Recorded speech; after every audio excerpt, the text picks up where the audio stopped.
Kita sudah paham, kita punya kewajiban untuk bersinam. Sekarang kita harus ngapain gitu Bu ya? Ya. Apa langkah pasti kita? Ini sudah diringkas dalam sebuah hadis, namanya hadis Maimunah. Hadis ini dikeluarkan oleh Imam Ahmad dalam musnadnya. Suatu hari ada salah seorang pembantu Nabi SAW, namanya Maimunah. Dia dalam sebuah kajian dia interupsi, qalat Maimunah, ya Nabi Allah, afna fi Baitul Maqdis. Wahai Nabi Allah, wahai Rasulullah, kami harus ngapain terhadap Baitul Maqdis di Palestina? Apa fatwa Anda? Apa instruksi Anda untuk kami? Kok pembantu membahas masalah Baitul Maqdis? Bu, tahu gak Bu? Dulu ketika masa Nabi masih hidup, saat itu Palestina juga sedang dijajah oleh Romawi. Bahkan saat itu Baitul Maqdis ini sedang jadi hotspot, pusat konflik dunia, sedang menjadi pusat geopolitik dunia. Palestina dulu sedang diperebutkan oleh dua kekuatan adidaya besar, Persia dan Romawi. Itu pembahasan berat, itu tema berat.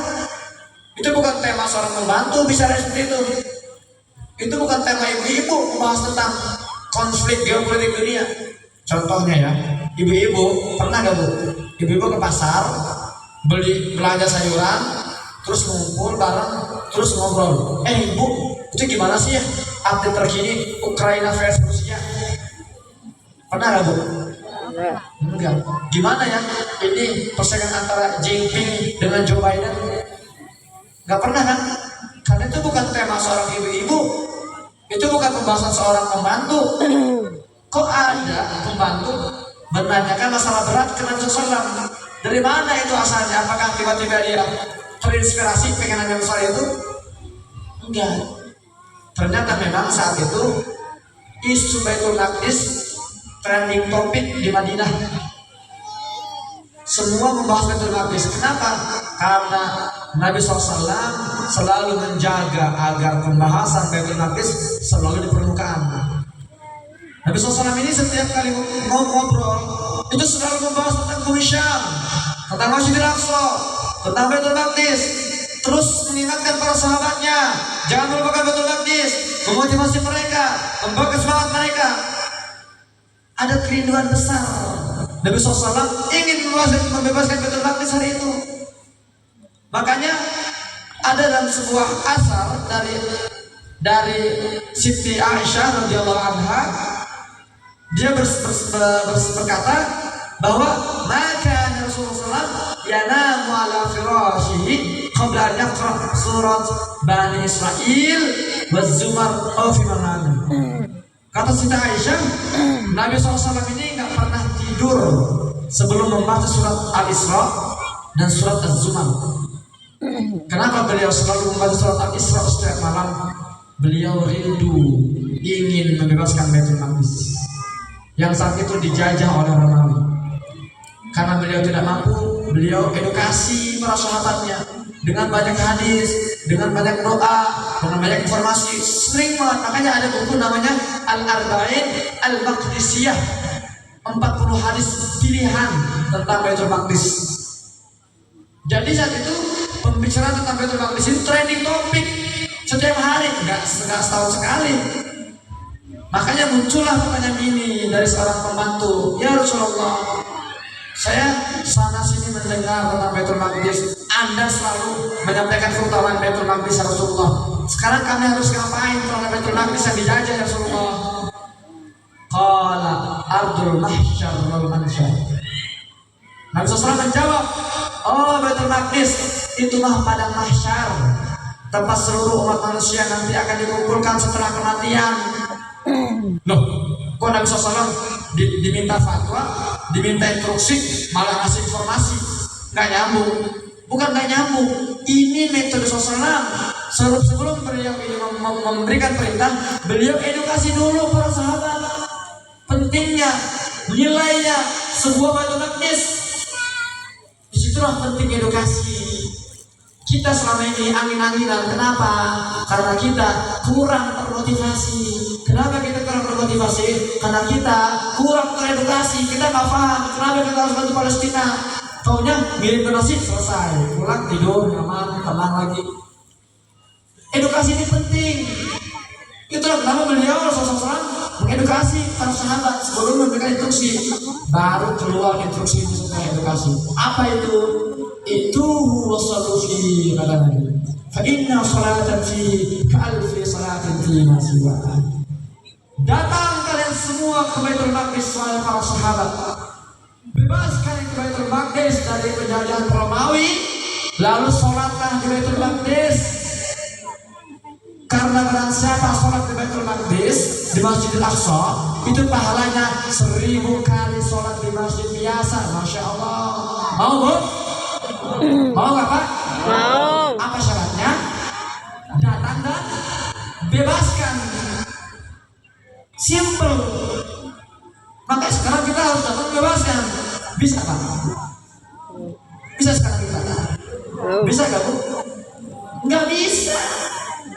Kita hari ini boten sakit, nggak bisa. Kita realistis saja. Jangan kita yang nggak bisa. Turki yang dekat sama Palestina cuma berapa jam, nggak bisa. Mesir yang kawasan nggak bisa. Kenapa nggak bisa? Karena terjajah, kita lemah, kita nggak bisa. Dan kondisi kita sama dengan kondisi Maimunah saat itu. Ketika Maimunah mendengar perintah tersebut, aduh. Berkata Maimunah, "Ara'aita man lam yujid an yatahammal kulli ayati." Ya Rasulullah, saya enggak bisa ya Rasulullah. Saya emak-emak, meskipun ras terkuat di muka bumi, tetap boten sakit sekarang enggak bisa ya Rasulullah. Kami masih lemah, pasukan kami masih sedikit. Umat Islam di Madinah itu masih nggak seberapa, harus melawan sejuta militer Romawi dengan teknologi mutakhirnya. Buatan sakit dan sudah nggak bisa. Sama dengan kita ibu kondisinya, situasinya. Lantas, fokus saya. Maka perhatikan jawaban dari Rasulullah kepada Maimunah hari itu sama dengan jawaban beliau untuk kita hari ini. Karena Maimunah mengatakan kami nggak bisa, kami harus ngapain ya Rasulullah? Apa kata jawaban Rasulullah SAW? Qala falyuhdi ilaihi zaitan yusrudi fa inna man ahda lahu kana kama sallallahu. Nabi SAW berpikir realistis, enggak otoriter. Kalau otoriter enggak apa, kalian tetap berangkat dengan pasukan kalian sedikit saja. Apa kata Nabi? Kalau kalian belum mampu, falyuhdi. Fa ini artinya huruf jawab, maka lam itu artinya lam amar perintah. Fal yuhdi fi'il mudhari', asal katanya ahda yuhdi ihdaan. Maka kirimkanlah hadiah ke Baitul Maqdis. Kirim apa Bu? Hadiah. Karena barang siapa kirim hadiah ke Baitul Maqdis, seolah-olah dia telah sholat di Baitul Maqdis. Kenapa Nabi memilih kita kirim hadiah, menyuruh kita kirim hadiah? Kenapa enggak sedekah? Bukankah selama ini kita kalau kirim ke Palestina niatnya apa Pak? Sedekah. Sedekah kan? Ya. Ternyata kita keliru. Emang sedekah ini bahasa apa? Sedekah ini bahasa Arab atau bahasa Klaten? Bahasa Arab. Bahasa Arab. Kenapa Nabi tidak mengatakan sedekah? Kenapa beliau memilih hadiah? Apakah beliau ini asal nyeplos atau asal bunyi, asal milih kosakata? Enggak, itu konsepnya Pak, itu pesannya. Bukan sedekah, tapi apa? Hadiah. Emang apa bedanya hadiah dan sedekah? Konsep sedekah itu dari orang yang kuat ke orang yang lemah, dari orang kaya ke orang miskin, dari wong sugih, wong melarat, dari pengendara mobil, tukang parkir, dari bisnismen jalan di trotoar ke pengemis. Namanya apa Pak? Sedekah. Kalau hadiah sanes, bukan. Hadiah adalah al-ata minal muhibbi ilal mahbub, pemberian seseorang kepada orang yang ia cintai. yang ia hormati, yang ia muliakan. Ini pesannya. Seolah beliau mengatakan, wahai umatku, jangan sekali-kali kalian memandang rendah orang Palestina, memandang miskin mereka, mengasihani mereka, lalu kalian kasih sedekah untuk Palestina. Jangan. Mereka orang-orang mulia yang harus kalian muliakan. Mereka orang-orang terhormat yang harus kalian hormati. Maka pemberian kalian sifatnya bawa sedekah, bukan tangan atas, tangan di bawah, bukan mereka doakan. Mereka penerima manfaat, bukan. Pandang mereka, anggap mereka, posisikan mereka sebagai orang-orang yang kalian cintai, yang kalian hormati, yang kalian muliakan. Karena mereka orang mulia yang sedang memperjuangkan kehormatan kita dengan mengorbankan darah dan nyawa mereka. Jadi mulai hari ini kalau kita mengirim ke Palestina, kirimnya apa, Bu? Hadiah. Niatnya hadiah, bukan cuma niat, nilainya pun hadiah. Sedekah ini biasanya hal yang remeh-remeh, uang sisa, harta sisa, sedekah ini. Infak sama infak juga, atau zakat misalnya. Sisa uang 20.000 sen kasih. Kalau hadiah itu sesuatu yang bernilai, yang berat, yang spesial, itu hadiah. Perintah Nabi, kalau kita nggak mampu ke sana, ya udah, jalankan perintah Nabi. Kirim apa? Kirim hadiah, total di sini totalitas. Konsep kedua, jadi kan kita beda antara hadiah sedekah itu beda di niatnya, beda di nilainya. Ketiga, biasanya sedekah itu diminta-minta, sedekahnya Pak, sedekahnya Bu, gitu kan? Iya. Hadiah ada yang minta hadiah. Nah. Gak ada, wonten. Gak ada. Hadiah ini gak diminta. Jangan nunggu diminta, makanya jangan nunggu acara-acara gini baru semua ngumpulin donasi untuk Palestina. Hadiah itu timbul dari rasa cinta, inisiatif. Kita kalau punya rezeki, sisihkan yang terbaik untuk Baitul Maqdis Palestina. Begitu konsepnya. Dan konsep keempat yang terakhir, biasanya nih Pak ya, kalau ada orang ngasih hadiah ke orang lain, biasanya yang butuh sesuatu yang ngasih atau yang dikasih? Yang ngasih. Siapa? Yang ngasih. Yang ngasih biasanya butuh sesuatu. Seorang istri melihat suaminya marah, takut dia dialami oleh malaikat. Akhirnya ibu istri ini kasih hadiah. Pak, ini hadiah buat apa? Yang butuh siapa biasanya? Si istri. Butuh ridho suami, gitu kan?